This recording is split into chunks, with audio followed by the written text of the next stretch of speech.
పేరు గొప్ప ఊరు దెబ్బ అంటారు. మనకేదో ఇప్పుడు ఉగ్రవాదుల్ని మనం ఎందుకు పట్టుకోలేకపోయాం, చంపేసిన తర్వాత ఆడు ఇక్కడికి ఎట్టొచ్చాడు, లేకపోతే దొంగొస్తే ఎందుకు చూడలేదు, ఇయన్నీ మాట్లాడుతుంటాం. ఈ సిల్లీ ఎదవలు ఏదో వాగుతానే ఉంటారు. క్రైమ్ అనేటటువంటిది ఎవడు కావాలని చెప్పి ప్రోత్సహించడు.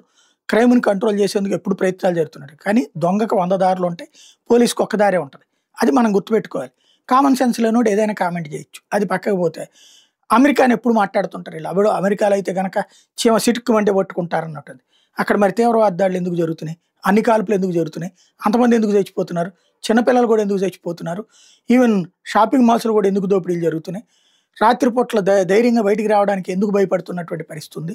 అంటే అది మళ్ళీ అబ్బబ్బే! అది లోకల్ క్రైమ్ అంటారు. మరి అదే కదా ఇక్కడ కూడా లోకల్ క్రైమే కదా! ఇక్కడ లోకల్ క్రైమ్‌ని ఇంటర్నేషనల్ వాటితో కంపేర్ చేసి చూసి చేస్తుంటారు.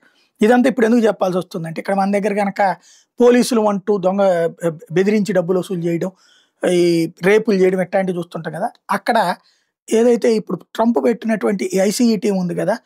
వివిధ విభాగాలు కలిసి అక్రమ చొరబాటుదారులను గుర్తించి, లేదంటే పాస్‌పోర్ట్‌లు లేక అక్కడ ఉన్నటువంటోళ్ళు, లేదా పాస్‌పోర్ట్‌లు టైం అయిపోయినా కూడా అక్కడ ఉండిపోయినటువంటోళ్ళు, వాళ్ళందరిని పట్టుకోవడానికి, డిపోర్ట్ చేయడానికి, అరెస్టులు చేసి జైళ్ళలో పెట్టడానికి టీములు పెట్టి హడావిడి చేస్తున్నాడు కదా! ఎస్పెషల్లీ ఎవరైతే ఇలాగ అక్కడ అక్రమంగా ఉండేటటువంటి వాళ్ళ ప్లేసెస్ ఇప్పుడు కొంత తగ్గించారు ఈ మధ్యన తీవ్రత. తగ్గిస్తే నకిలీ ఐసీఈ వాళ్ళు పుట్టుకొచ్చారట. నకిలీ నిఘా వర్గాలు పుట్టుకొచ్చినట్టు. ఆళ్ళు ఈ యూనిఫార్ములతోనే వెళ్ళి ఇవి వేసుకుని మరి వెళ్తున్నారట. ఓ 10 మంది కలిసి బృందాలుగా వెళ్ళిపోయేసి బెదిరించేసేసి నిన్ను డిపోర్ట్ చేసేస్తున్నాం.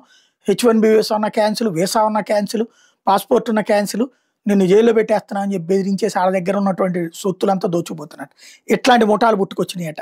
Fake badges, bogus ICE jackets, అలాగే రియల్‌గా రాబరీ చేసి పడేస్తున్నారు వీళ్ళు. న్యూయార్క్, ఫ్లోరిడా, నార్త్ కరోలినాలో ఈ కొత్త కుంభకోణం వెలుగులోకొచ్చింది.